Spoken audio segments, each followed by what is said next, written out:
Welcome to the SchiffGold Friday Gold Wrap, your overview of this week's precious metals news. It's Friday, April 16th. I'm your host, Mike Maharrey. Thanks for tuning in. Oh, there was so much news this week. I'm not going to get to all of it, but let's start with the price of gold. We hit a one-month high this week. The yellow metal nearly touched $1,770 an ounce on Thursday, and the price is still trending upward this morning as I record the podcast. Spot gold is at about $1,778 an ounce. Meanwhile, silver has rallied back above $26. Speaking of silver, we just released a revised and updated powerful case for silver report. It covers the fundamentals of the silver market and makes a very bullish case for the white metal. You can download it for free over at SchiffGold.com, and also will link directly to the report on the show notes page if you want to just get it there. Anyway, the dollar hit a 4-week low this week, and that helped boost gold and silver. Bond yields were also down a bit. Now, I think the inflation data that came out this week actually spooked the markets a little bit, but it was kind of a delayed reaction. Like the markets didn't respond when the CPI report first came out, but as the week has gone on, I think the markets are processing this and thinking, yeah, maybe inflation is a problem. A CNBC report on gold's 1.8% gain on Thursday quoted an investment analyst who said, quote, a massive amount of inflation is certainly on the horizon. Now, of course, Jerome Powell and the people over at the Fed insist we don't have to worry. As you know, inflation is transitory. They know this because, I don't know, I guess they have a crystal ball. We did get the CPI numbers this week, as I mentioned, and they are definitely worth looking at. Now, the March CPI was expected to come in hot. In fact, I ran across an article, I think it was in Slate, before the data came out, warning that people like me were going to use the CPI numbers to try to panic people like you, and that you shouldn't listen to me. Because, you know, there's nothing to worry about. But the article did make a valid point about the inflation baseline. March of last year was the first full month of the COVID lockdown, and of course, prices plunged that month. Since CPI compares year on year, we're looking at normalizing prices this March compared to Rona-suppressed prices last year. So the numbers look worse than maybe they are. So, of course, don't worry your little head that you're paying more for all of your stuff. It's always good when the cost of living is going up, right? Because of the reasons. So anyway, the Dow Jones estimates were for the CPI to rise 0.5% month to month and 2.5% on a yearly basis. Both of those numbers beat expectations. March CPI was up 0.6% month on month and 2.6% year on year. Now, rising gasoline prices really drove the index. It was a big chunk of this CPI increase. Now, of course, if you've gone to the gas station recently, you don't need some talking head over at CNBC to tell you that. And this is less than ideal.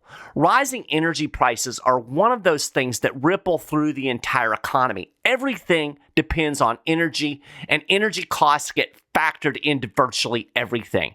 If you want to broadly increase prices throughout the economy, raise energy costs. I think more than the headline numbers, you need to look at the trend. Forget the baseline and the comparisons to last year. Just look at the first quarter of 2021. The CPI in January was up 0.3%.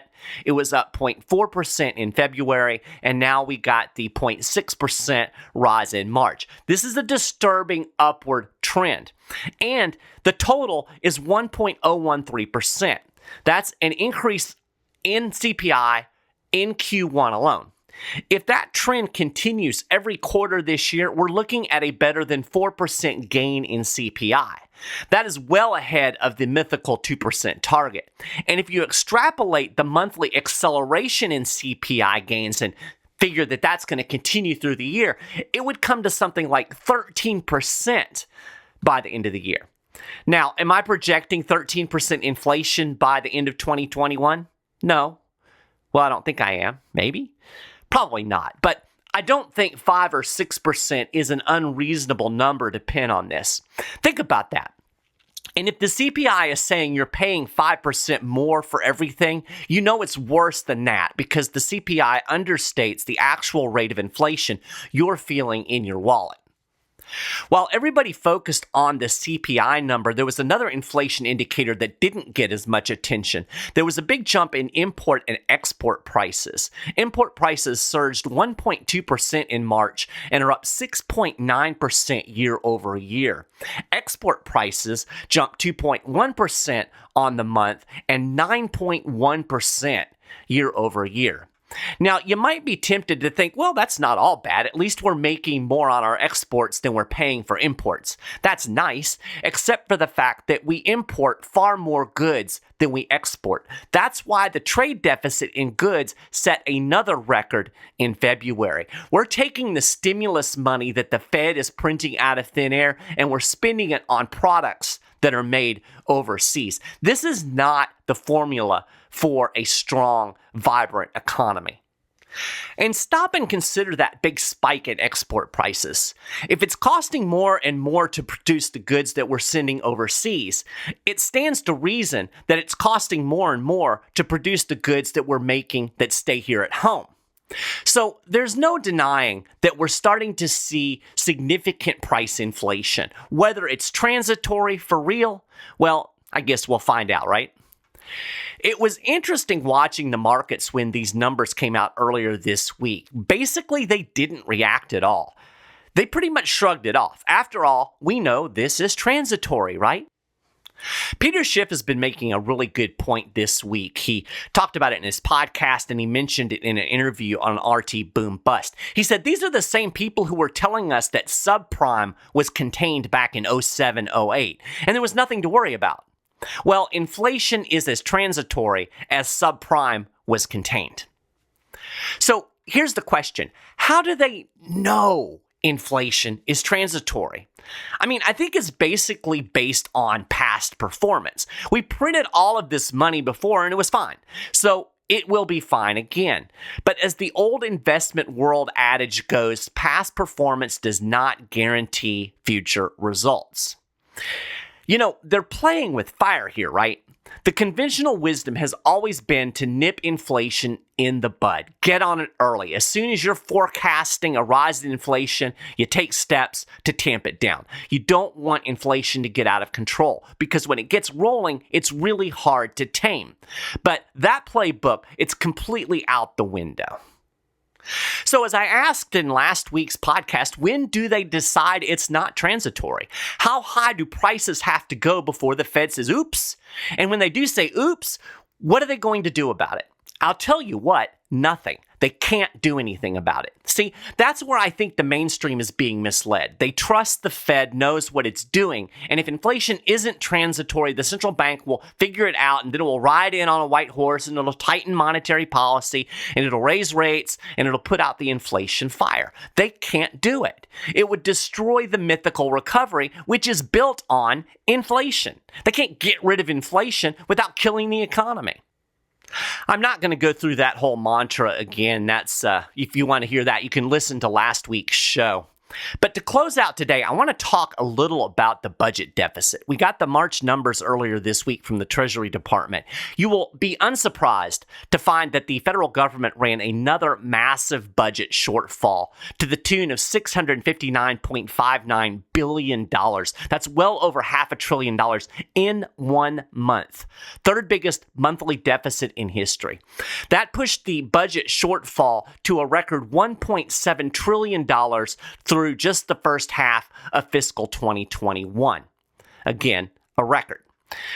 I write a lot about the budget deficit and the national debt, both over at SchiffGold.com and over at the 10th Amendment Center. But, you know, by and large, people don't care. Those articles get very little traffic. I think people are numb to it. We've had massive deficits for years and years and years, and it's not a problem. It's not a problem until it is. I'll link to the article I wrote about the March deficit in the show notes page, and you can read about some of the potential problems with these big deficits there. But for this show, I want to focus on what Jerome Powell said about the federal budget in a little webinar he participated in, sponsored by the Economic Club of Washington, D.C. Powell assured us that the current debt load isn't a problem. But then he admitted that the long-term trajectory of the U.S. budget is unsustainable. So it isn't a problem until it is a problem, or something like that. Here's what Powell said. He said the U.S. federal budget is on an unsustainable path, meaning simply that the debt is growing meaningfully faster than the economy. And that's by definition unsustainable over time. I can't quibble with anything in that sentence. Then he said, it's a different thing to say the current level of debt is unsustainable. It's not. The current level of debt is very sustainable, and there is no question of our ability to service and issue that debt for the foreseeable future. Side note, that's as long as the Federal Reserve keeps its big fat thumb on the bond market and keeps monetizing the debt. Anyway, Powell said the U.S. government will eventually have to get back to a sustainable path. He said that is something that is best done in very good times when the economy is at full employment and when taxes are rolling in. This is not the time to prioritize that concern, but it is nonetheless an important concern that we will ultimately have to return to again when the economy is strong. Newsflash, this will never happen. When has the government ever prioritized the ever-rising level of government spending as a concern? I mean, I know Thomas Jefferson did. He paid down the debt, but that was a minute ago. The U.S. government was on this borrowing and spending path before the coronavirus pandemic, and it will remain on this path probably forevermore, or until that path dead ends. It's easy to just brush off the current government spending spree because we're in the midst of an emergency. That's exactly what Powell did. Virtually everybody agrees the stimulus is necessary to deal with the economic impacts of coronavirus, blah, blah, blah. But don't forget, the Trump administration was stimulating long before this emergency. The budget deficit in the calendar year 2019 was over $1 trillion. I will remind you that that was before the Rona. And as you'll recall, the mantra at the time was that the economy was booming. President Trump kept calling it the greatest economy in the history of America. Now, according to Jay Powell, that was the time to deal with the budget deficit. Didn't happen. Of course, the ugly truth was the greatest economy in history was just a stimulus-fueled bubble masquerading as a strong economy. Nevertheless, if we accept the rhetoric at face value, we should have been cutting spending, raising taxes and paying down the debt. Instead, the government ramped up spending and cut taxes. And don't forget that Powell was at the helm of the Fed during this time. I apparently missed his impassioned pleas to address the unsustainable budget problem during those economic good times. So no, the Trump administration did not tackle the budget problem. If the Republicans weren't willing to address the debt, does anybody actually think Biden and his Democrat buddies are going to do it? Of course not. After ramming through another massive stimulus, the current president is already eyeballing a borrow and spend infrastructure bill. Of one thing you can be certain, politicians will always find a reason to borrow and spend money. There is always an excuse to borrow and spend more. Now it's an emergency, and when times are good, the politicians will tell us, well, now is the time to invest in our future.